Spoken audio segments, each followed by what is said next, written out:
Hello students, welcome back to our channel Physics Gallery as we know, and we were discussing our magnetism and matter. Okay, today we are going to discuss about the new topic of the magnetic materials called as the hysteresis.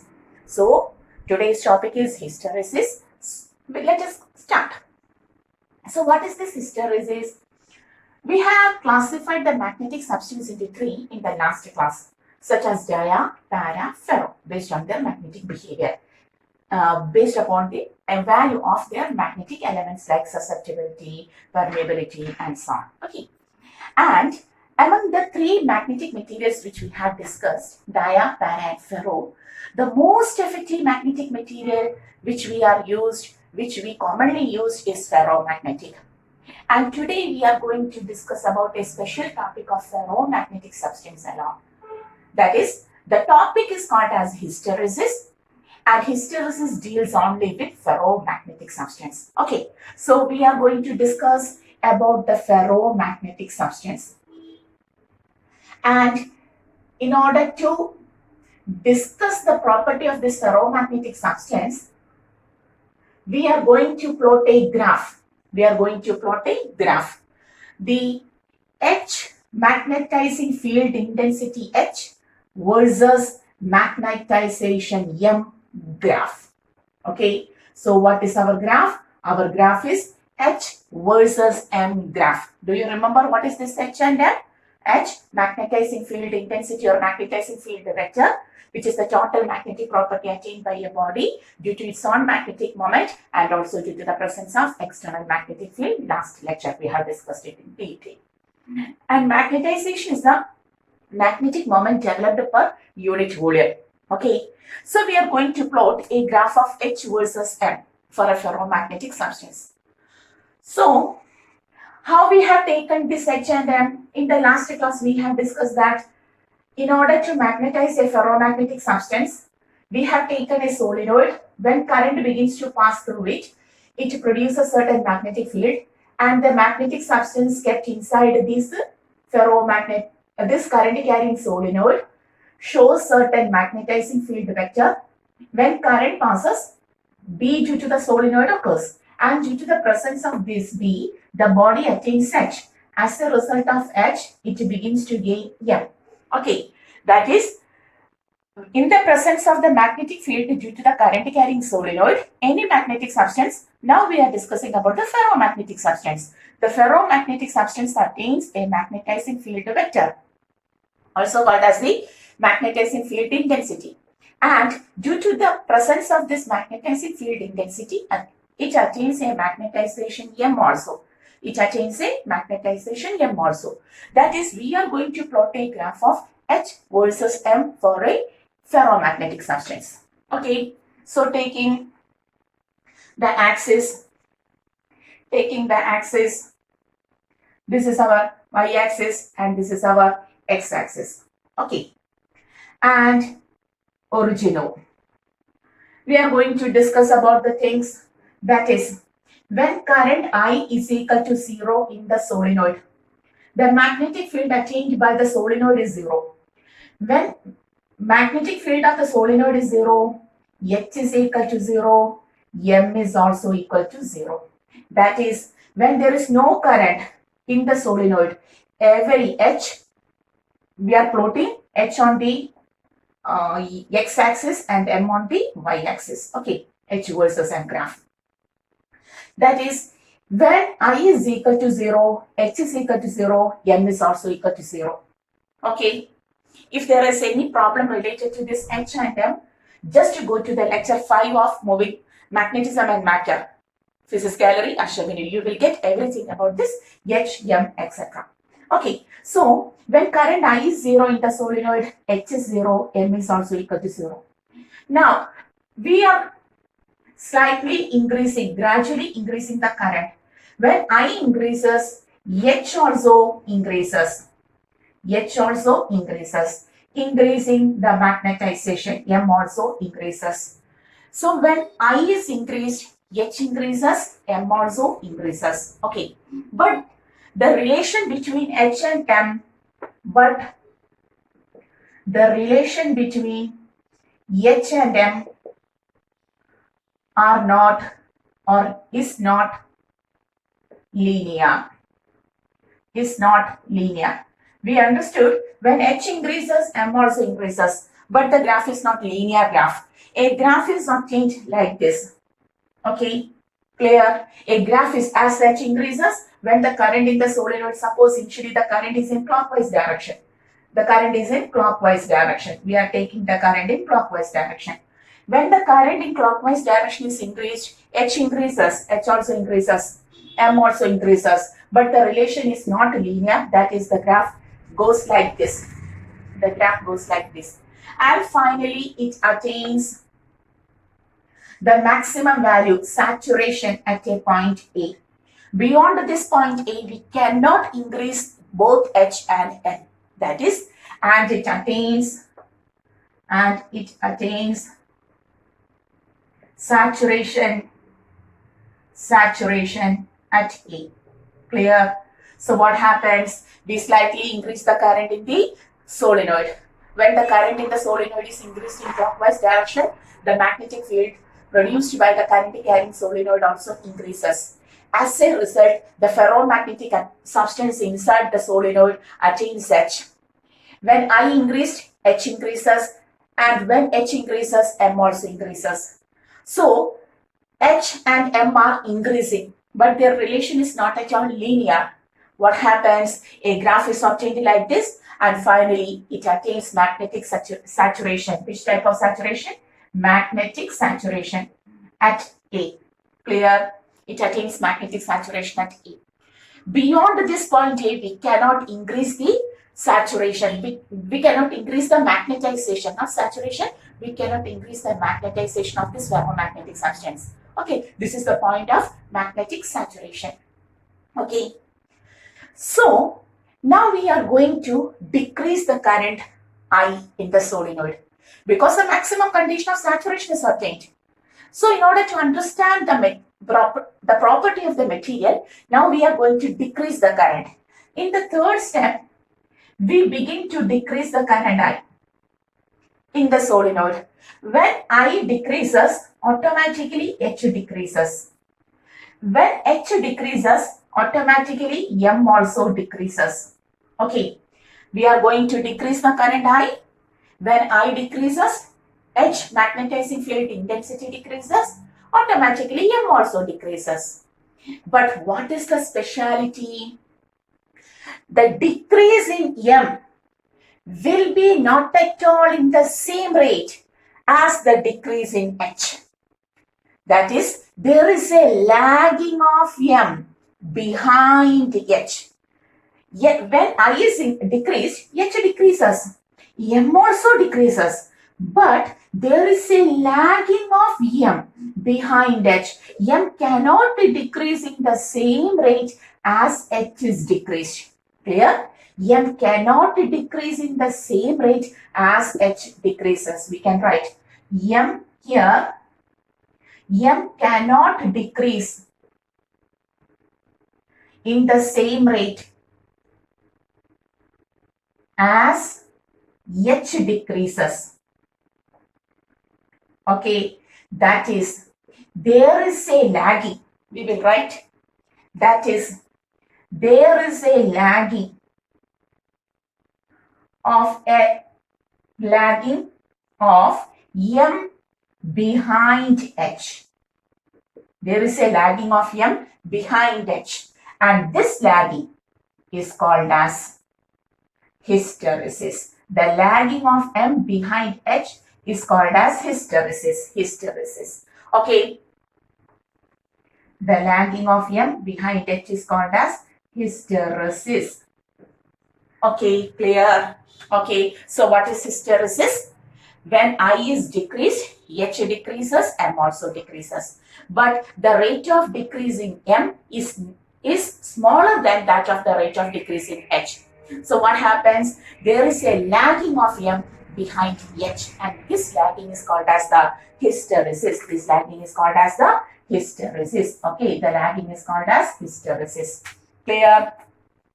Now, H is decreased, I decreases, H decreases, M also decreases, and finally, when H decreases to 0, now when H decreases to 0, now at this point H decreases to 0, even though H is 0, M is not equal to 0. It is at a point B.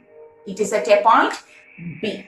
Okay, that is this region, the fourth point, at O, OB. At OB, we can write H is equal to 0, but M is not equal to 0. H is equal to 0, but M is not equal to 0. And this OB region is called as, we will write here, the retentivity. We will write it as the retentivity. Okay, clear? We will write it as the retentivity. At OB, H is equal to 0, but M is not equal to 0. And the OB region is called as retentivity. And how can we define retentivity? Retentivity is the ability of the substance to retain its magnetic property even though the magnetizing force stops to act. That is, the magnetizing force stops to act now. H is becomes 0. There is no magnetizing force further. But even though it retains its magnetic property. So we will write what is retentivity. Can you see? It is the ability of the substance or the material to retain. When I look on the camera, whether it is visible? No, you cannot see that. So I will write here. So what is retentivity? We will write at this. All of this will be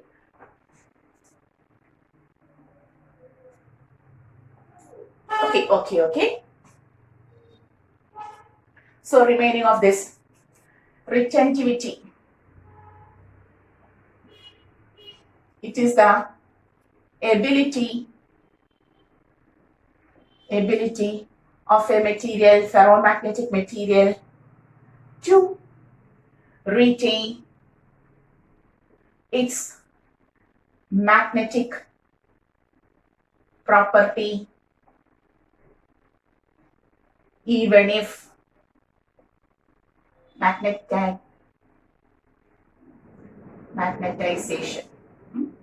magnetization, even if the magnetizing force stops to act. Okay, so what is retentivity? It is the ability of a material, the ferromagnetic material, to retain its property, magnetic property, magnetization, even if the magnetizing force, that is H is the magnetizing force, it becomes 0, even though there is magnetizing property, OB.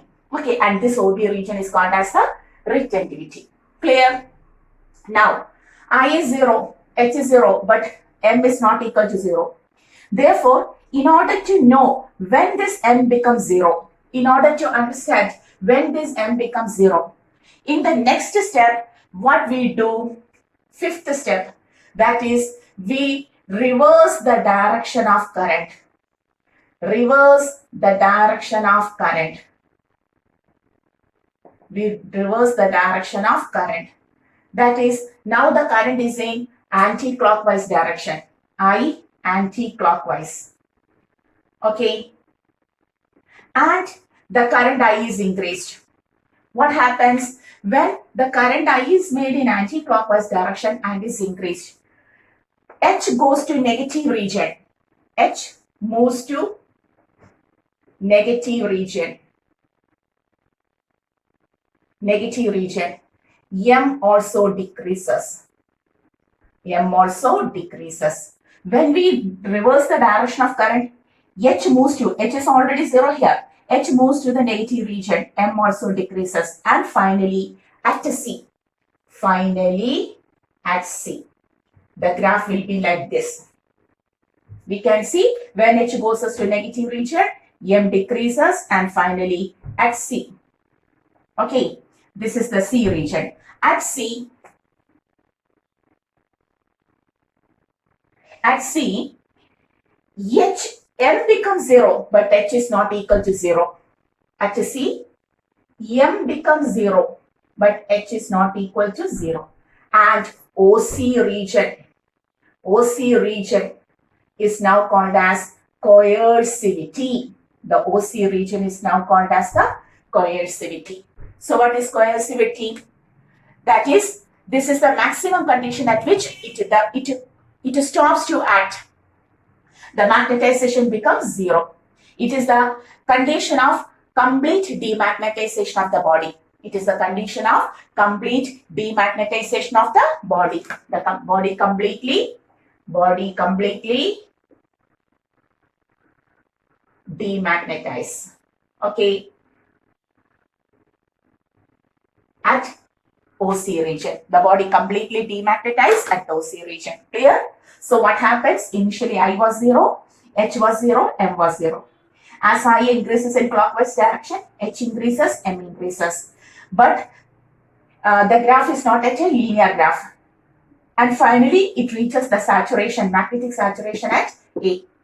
And now, when I decreases, H decreases, M also decreases. But there is a lagging of M behind H. And this lagging is called as the hysteresis. Finally, at B, H becomes 0, but M is not equal to 0. That region is called as retentivity. Retentivity is the ability of the material to retain its magnetization, even if the magnetizing force stops to act. Clear? Finally, in the next step, we reverses the direction of current. That is, current is made anti-clockwise. H moves to negative region, M decreases. Finally, at C, M becomes 0, but H is not equal to 0. Okay, that is, this region becomes coercivity. This is called as coercivity. Okay, and this was called as retentivity. Retentivity. Okay, was called as the retentivity. Clear? Okay, and finally, again B, in the sixth step, I further increases in anti-clockwise direction. Anti-clockwise direction. M becomes more negative. M becomes more negative. H also becomes negative. And finally attains saturation in reverse direction at A dash. Just look on the figure. We again increase the I in opposite direction, clockwise direction. M becomes more negative. Okay, M becomes more negative. H also becomes negative and finally attains the saturation in reverse direction at A dash. Okay, clear? That is, from here itself we are magnetizing it in opposite direction. That is, this is the reverse magnetization, saturation condition of the magnetization. In the same way, again, I is decreased from negative value to 0. What happens? The graph, retracing the graph reaches to B dash. Then it moves to C dash. And finally, the graph reaches to A. That is, up to this is the condition of magnetization. Then we have completed, that is saturation. This is the reverse saturation. From A to A dash, we can see saturation, retentivity, coercivity, saturation in opposite direction, reverse direction. The graph is retraced back like saturation in reverse direction. Then this region retentivity, this region coercivity, similar way. OB dash is the retentivity, OC dash is the coercivity and comes back to the original saturation. Clear? Okay, so what we have done, at first we have started the I from 0, H from 0, M from 0. From that, complete saturation. Okay, thereafter, this is the saturation condition. Saturation, H is equal to 0, M is not equal to 0, called as retentivity. M is equal to 0, H is not equal to 0, coercivity, and finally completes. This is the complete demagnetization in forward direction. That is clockwise direction. Then this is the saturation in reverse direction. Then going back, the region OB dash, retentivity, the region OC dash coercivity comes back to the magnetization, complete saturation in forward direction, that is clockwise direction. And this complete graph is called as the hysteresis graph. This graph is called as the hysteresis graph. Okay, this is called as hysteresis graph. So this hysteresis graph can be taken only for ferromagnetic substance, which is a strong magnetic substance. Okay, so what is hysteresis?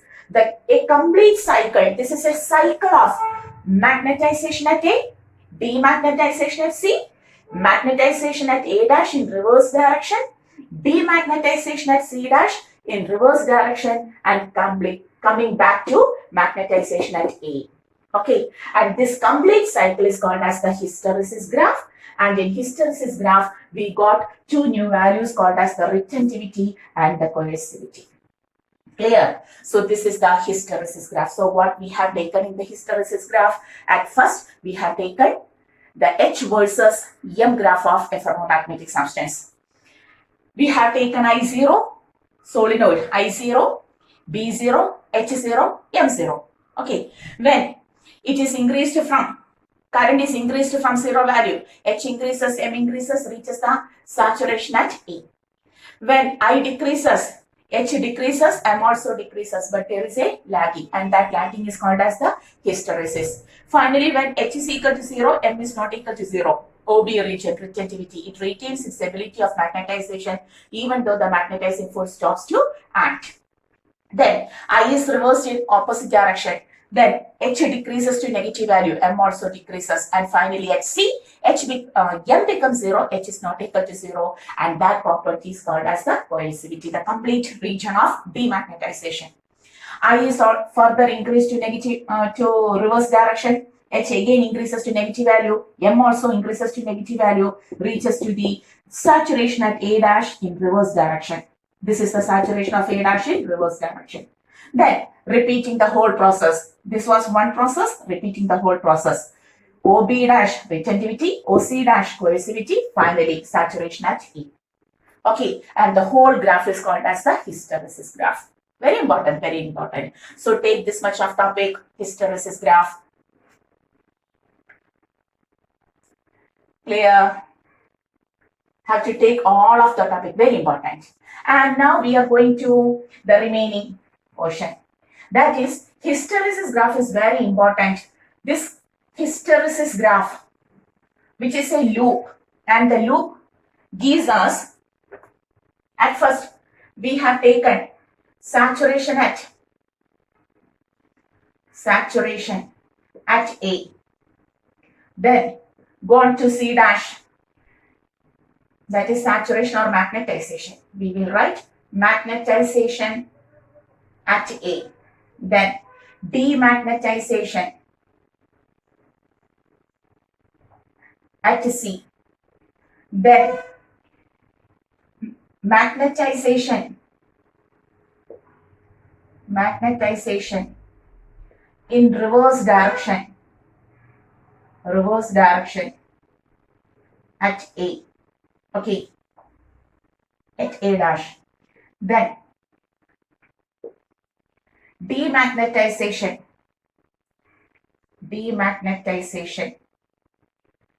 in reverse direction at C dash, and finally magnetization in forward direction or normal direction at E.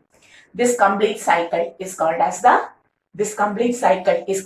this cycle of magnetization at A, demagnetization at C, magnetization in reverse direction at A dash, demagnetization in reverse direction at C dash, and finally back to magnetization at A is called as the hysteresis loop or hysteresis cycle.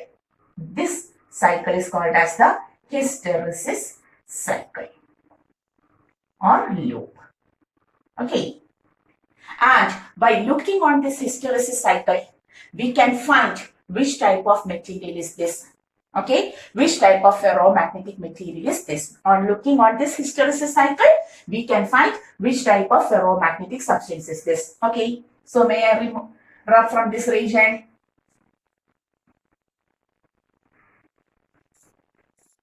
For some ferromagnetic substance,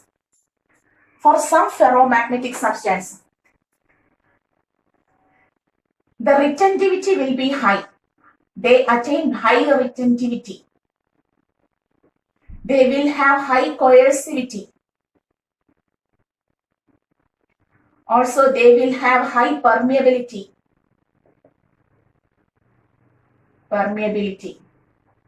And also large area for hysteresis loop. The area of the hysteresis loop will be large. Okay, so for some substance, the retentivity will be very high, coercivity will be very high, permeability will be very high, and the area of this loop is also very high. Such materials are taken as the permanent magnets. Such materials are taken as permanent magnets. Example, steel. So what is the specialty of permanent magnets? These materials will retain their magnetic property for a very long period, even if the magnetizing force stops to act. They will retain its magnetic property for a very long period, even if it is magnetized completely. Okay, the magnetic force is removed. Okay, and for some other materials, permeability will be low. You can write it as low permeability. Low, not permeability, sorry, retentivity.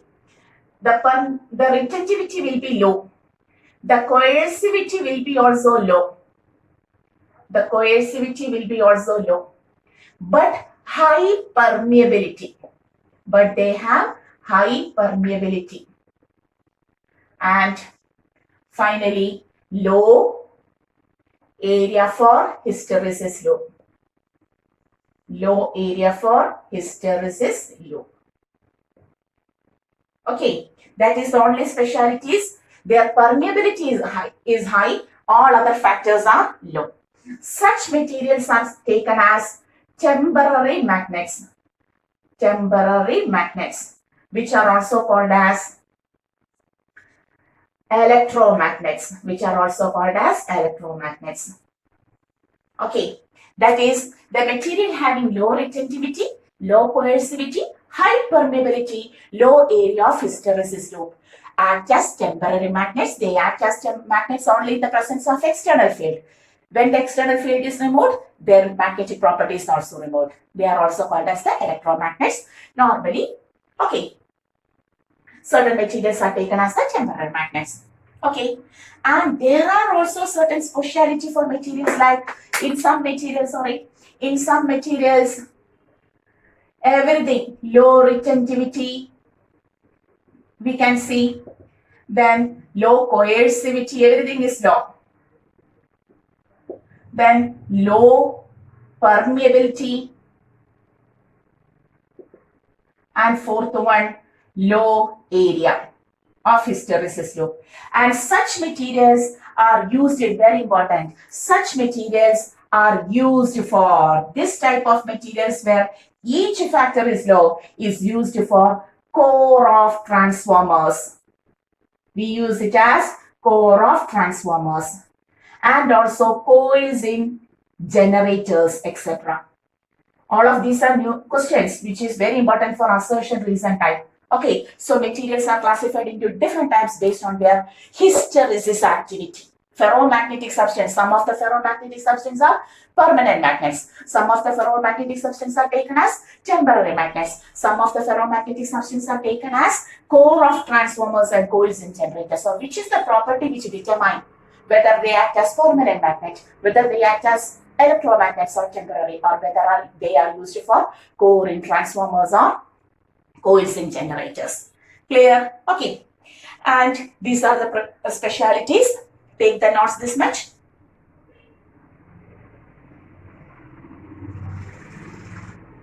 Okay. And one more important thing, that soft iron. Soft iron, have you heard of the term soft iron? Yes, commonly used material is soft iron. So, rub this portion. Soft iron is commonly used as the temporary magnets, but it has a speciality. The retentivity of soft iron is Very important. More than the retentivity of soft iron is more than that of steel. Okay. Retentivity of soft iron is more than that of steel. But even though it is used as a temporary magnet, but used as temporary magnets. Why? Because all other factors are less. Because all other factors are less. Okay, so these are the important things. Factors are less. Okay, write all of these points.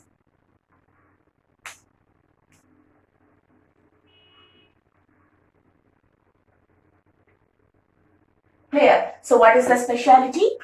Permanent magnets, high retentivity, high coercivity, high permeability, large area of hysteresis loop. Temporary magnets, low retentivity, low coercivity, high permeability, low area of hysteresis loop. Core of transformers and coils in generator they have everything low. Low retentivity, low coercivity, low permeability, low area of hysteresis loop. And the speciality of soft iron, which is commonly used as an electromagnet, is its retentivity is greater than that of steel, which is a permanent magnet. But all other factors are very less, so that its activity is temporary. Okay, clear. One more thing, one more important thing, the area of hysteresis loop is equal to, the area of hysteresis loop is equal to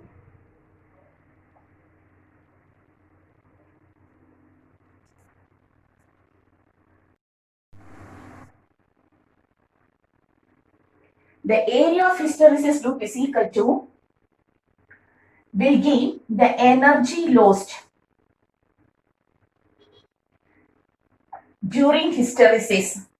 The energy lost during hysteresis per unit volume, we write per unit volume into the frequency, that is how many cycles in a given time interval.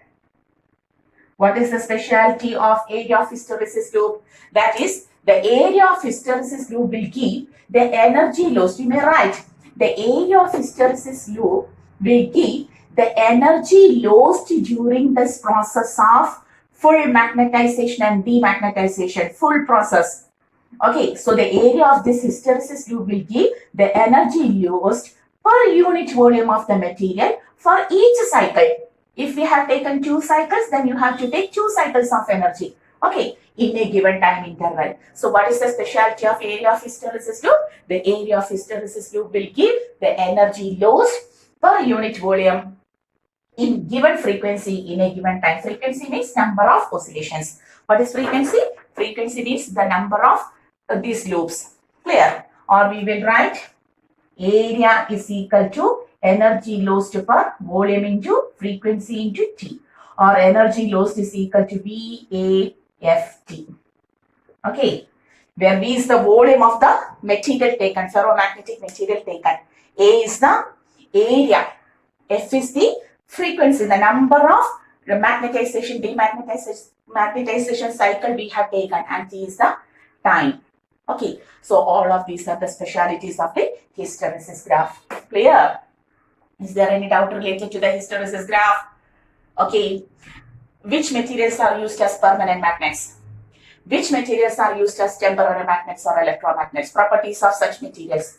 Which materials are used for the core of transformers and coils in generator? There, every values will be very less. Here, high permeability. Here, everything will be high. Okay, then retentivity of soft iron. Soft iron is commonly used as a temporary magnet, but retentivity of soft iron is slightly greater than that of the steel, which is used as a permanent magnet. But even though it is used as an electromagnet or temporary magnet, because all other factors, even though retentivity is slightly larger, all other factors are very much less, so that its temporary nature, electromagnetism, predominates. Okay.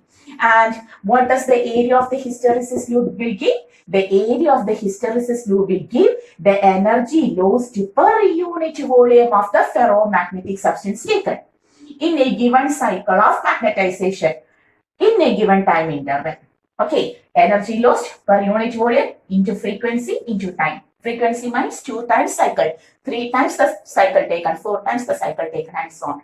Okay, so this is all about the substance, magnetic substance, which we have to study. So we have completed the topic called as the magnetic substance. Take this much of notes.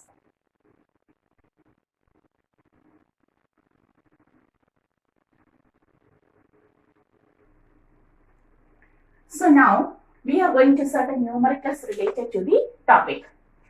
The first numerical, that is, we have taken the numericals for the first portion called as the magnets, and we have to do the numericals related to the Earth's magnetism and magnetic material.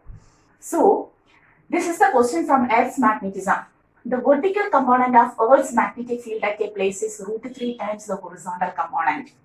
The vertical component of Earth's magnetic field is √3 times the horizontal component. Then find the value of angle of dip. Angle of dip is the angle between the magnetic field and its horizontal intensity.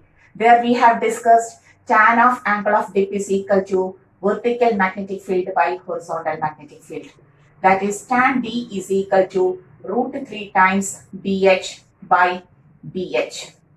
Tan D becomes √3. That is, the angle of dip is equal to tan inverse √3, which is equal to 60 degrees. Okay, clear? So, BV and BH are related to the angle of dip as tan D is equal to BV by BH. The topic we have discussed earlier. Do it.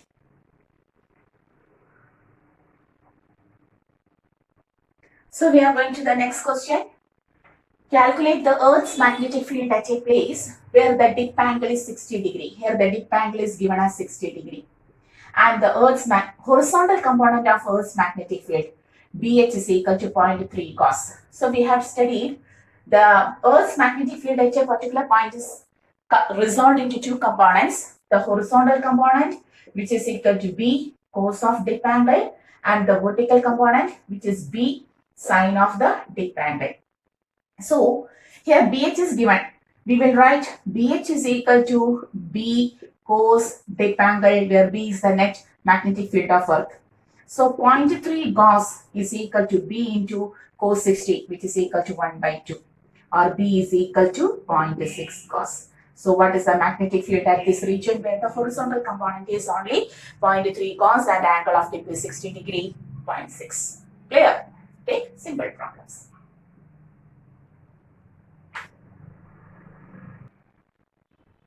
So the next question, a magnet of mass 0.075 kilogram has a magnetic moment. Magnetic moment is equal to 8 into 10 raised to minus 7 ampere meter square. And its density is equal to 7,500 kilograms per meter cube. Find the intensity of magnetization. The intensity of magnetization, how we have taken the equation? The magnetic moment per unit volume. Density is given, then density is equal to mass by volume. Okay. Therefore, volume is equal to mass by density. What is the mass? 0.075 by density 7,500. That is, we will write 75 into 10 raised to minus 3 by 75 into 10 raised to 2. Or density is 10 raised to minus 5 kilogram. That is, volume is 10 raised to minus 5 meter cube. Then putting the value, magnetic moment 8 into 10 raised to minus 7 by 10 raised to minus 555. Minus 5. Cancelling 8 into 10 raised to minus 2. Magnetization ampere meter. Okay, ampere per meter. Clear? So what is the value of magnetization? Magnetic moment per unit volume. Simple calculation. Do it.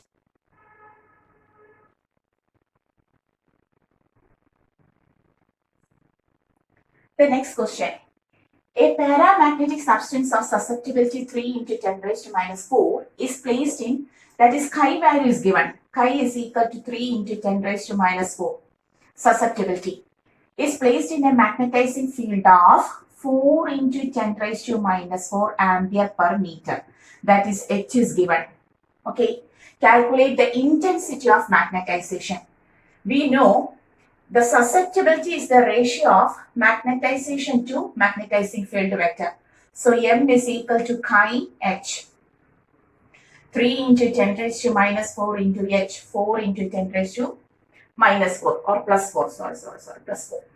So we will get 12 magnetization unit ampere per meter itself. Okay. And what is the relative permeability? Mu r is equal to 1 plus chi. Mu r is equal to 1 plus what is chi value? 3. That is 0.0003. Okay, 4. So mu r is equal to 1.0003, slightly greater than that of the one. Okay, clear? Take the notes.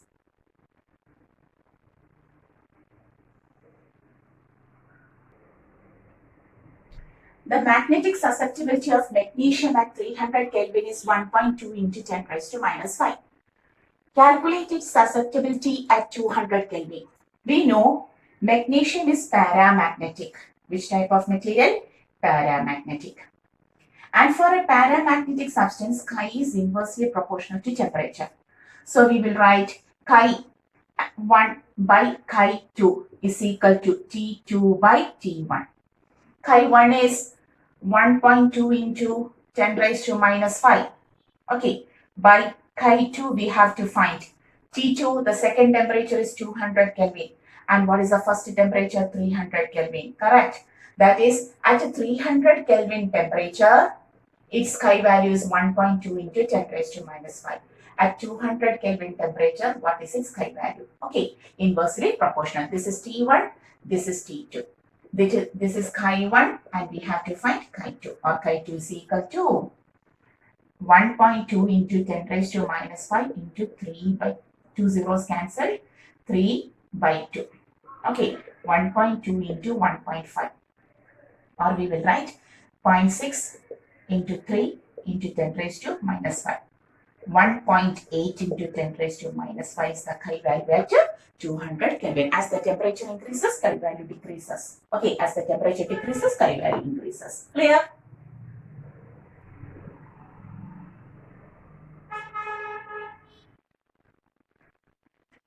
The next question, for a ferromagnetic substance of volume 2 meter cube, the volume of ferromagnetic substance is given 2 meter cube. The area of hysteresis loop is 0.2 meter cube for one complete cycle.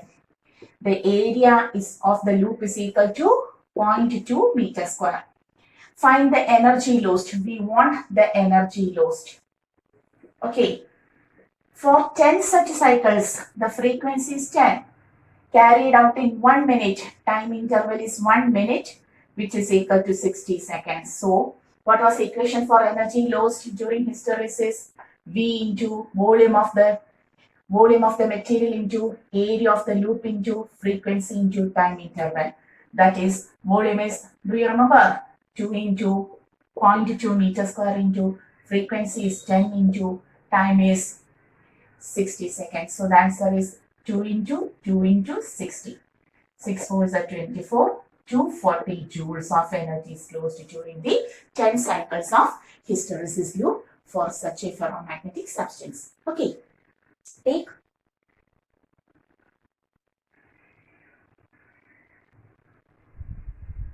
Now we are going to the assertion reason type of question from the topic. You know the options. A and both assertion reason are correct. Reason is the correct explanation. Second option, assertion and reason are correct, but reason is not the correct explanation.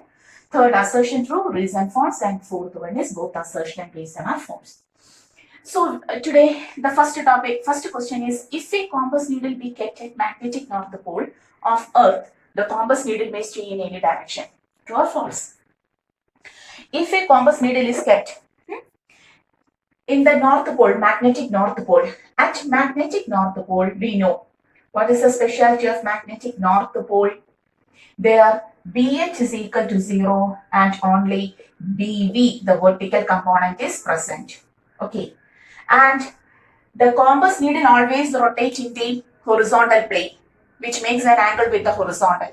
So, since BH is equal to 0, what happens? The compass needle will align in any direction. There is no horizontal component. Then how a compass needle will align towards the north direction? So BH is equal to 0. It will align. The compass needle may stay in any direction. Okay. So assertion is true. Good. But what about the reason? Dip needle will stay vertical at the north pole of the earth. Dip needle is a needle which can rotate in vertical plane. So it purely remains, it stays vertical at the north pole of the earth. That is also correct. But whether dip needle stays vertical at the north pole of the earth is the reason for this? No, there the horizontal component is 0. That is the reason of this. That is assertion true, reason true, but reason is not the correct explanation. That is the option is second one. The reason of assertion is BH is equal to 0. And the second reason is given as the dip needle stays at vertical at north pole. That is correct, but it is not the explanation for the assertion taken. So the answer is 2. Okay.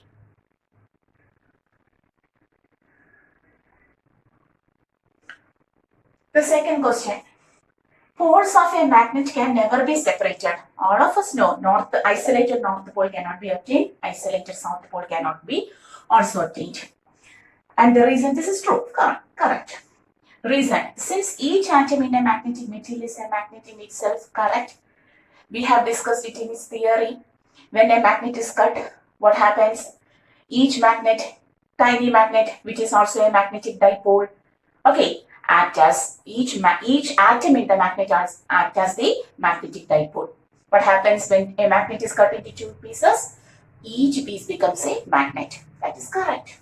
Because each atom in a magnetic material is a magnet in itself. So assertion is true, reason is true, and reason is the correct answer of explanation of assertion. So the option is 1.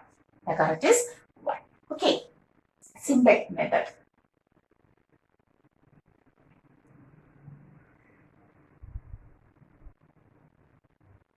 The next question. The ratio of magnetic length and geometric length of a bar magnet is 0.84. When we studied about the magnet, we have discussed the end-to-end length is called as the geometric length, whereas the north pole and south pole are situated inside the end, and this length is called as the magnetic length. The ratio of magnetic length and geometric length of the bar magnet is 0.84. This is given in several textbooks. Reference value, yes, it is true, which we don't have discussed in our NCERT level, but this is true. The ratio of magnetic length and geometric length of a bar magnet is 0.84. Magnetic length is smaller than that of the geometric length. And the reason is given as the 2 poles appears at points which is slightly inside the 2 ends. Yes, the north pole and the south pole appear slightly inside the 2 ends. That's why the ratio of magnetic and geometric length becomes this much. So this is also correct. A and reason, that is assertion and reason are correct, and reason is the correct explanation. The option is 1. This value is given in several reference texts. Okay, not in our NCERT, but in several reference texts. Okay, clear?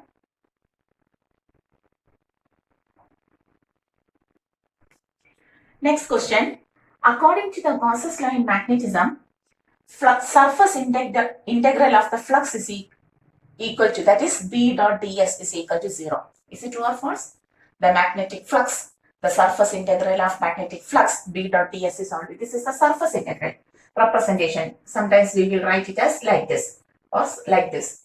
The surface integral of B dot ds, magnetic flux is 0. Correct, we have studied. And what was the reason we have explained? The flux of magnetic field through any closed surface is 0. Because we do not have the isolated magnetic poles. Since the field lines moves from north to south outside the magnet and from south to north inside the magnet, the field lines in the closed system is always equal to 0. Flux is 0. Okay, that means now if we got an isolated north, the field lines will be like this always.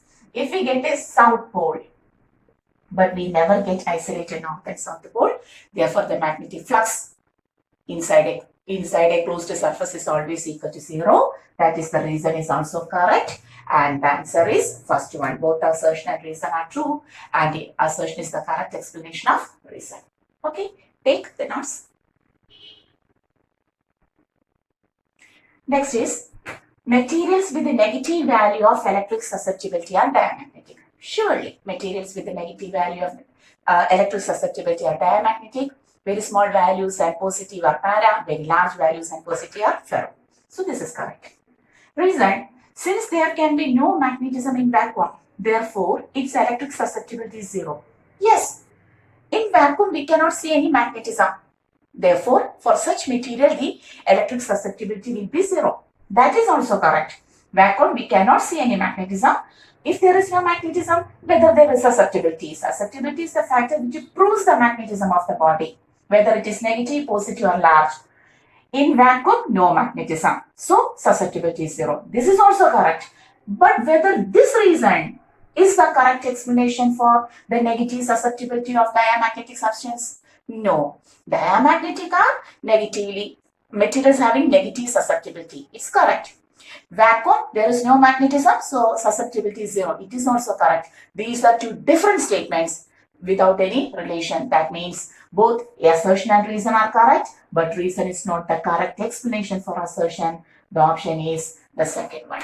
Okay, clear? Take this.